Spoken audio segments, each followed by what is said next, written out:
हाँ सीधा साधा समझ के लड़का शहर में समझे हैं गवार। बोरा बांध के घर में गाड़ के रखी 100 किलो हथियार।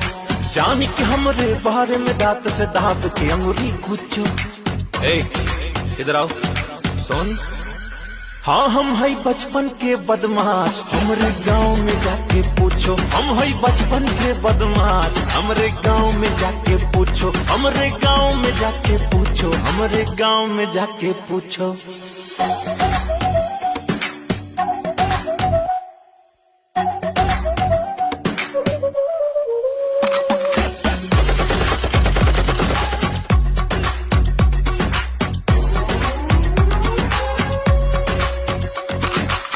बिन जाए डिग्री मिल गवा, घाव भरिया बिंदावा।